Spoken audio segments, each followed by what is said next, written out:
ನಮಸ್ಕಾರಿ, ನಾನು ನಿಮ್ಮ ಬೆಳಗಾವಿ ಹುಡುಗಿ ರಶ್ಮಿ. ಕೊಲ್ಲಾಪುರ ಜಿಲ್ಲಾ ಹಾತ್ಕಲಂಗ್ಲಾ ತಾಲೂಕಿನಲ್ಲಿರೋ ಶ್ರೀ ಧೂಳೇಶ್ವರ ದೇವಸ್ಥಾನ, ಅಲ್ಲಿ ನಾವು ದರ್ಶನ ಮಾಡ್ಲಾಕ್ ಹೋಗಿದ್ದು ರೀ. ದೇವಸ್ಥಾನದ ಸ್ಟಾರ್ಟಿಂಗ್ ಮಾನದೈತಹಿ ಕುದುರೆ ಐತಿ.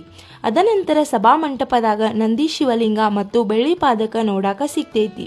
ಇದು ಅತ್ಯಂತ ಪುರಾತನ ಮತ್ತು ಪ್ರಾಚೀನ ದೇವಸ್ಥಾನ. ಉಜ್ಜಯಿನಿ ಆದ ನಂತರ ಇದರ ಮಹತ್ವ ಐತಿ. ಕಪ್ಪು ಕಲ್ಲದಾಗ ಸುಂದರವಾದ ಧೂಳುಬಾಣ ಮೂರ್ತಿ ಐತಿ. ಮೂರ್ತಿಯ ವೈಶಿಷ್ಟ್ಯ ಏನಂದ್ರ ಉತ್ತರ ಕಡೆ ಹೋಗುವಾಗ ದಕ್ಷಿಣ ಕಡೆ ತಿರುಗಿ ನೋಡೈತಿ. ಬೇಡಿಕೆ ಪೂರೈಕೆ ಆದ ಭಕ್ತಾದಿಗಳು ಇಲ್ಲಿ ಹಿತಳಿಗಳ ಕುದುರೆ ಇಲ್ಲಿ ಬೇಡಿಕೆ ಆಗಿ ಕೊಡ್ತಾರೆ.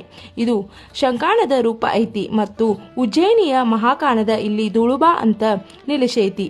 ದೇವಸ್ಥಾನ ಗುಡದಾಗ ಇದ್ದು ಗಿಡಮರಗಳಿಂದ ಸುತ್ತುವರೆದೈತಿ. ನೋಡಾಕ ಸುಂದರವಾಗಿ ಐತಿ. ಸಿಟಿ ಅಂತೂ ಎಷ್ಟು ಚಂದ ಐತಿ ನೋಡ್ರಿ. ಹಾಗೆ ಇಲ್ಲಿ ಸಾಕಷ್ಟು ಮಂಗ್ಯಾಗಳು ಇರ್ತಾವ್ರಿ. ದೇವಸ್ಥಾನ ಗುಡ್ದಾಗ ಇರೋದ್ರಿಂದ ನೇಚರ್ ಬ್ಯೂಟಿ ಅಂತೂ ಅದ್ಭುತವಾಗೈತಿ. ನನಗಂತೂ ಭಾಳ ಇಷ್ಟ ಆಯಿತು. ಸೊ ನೀವು ಒಂದ್ಸತ ವಿಸಿಟ್ ಮಾಡ್ರಿ.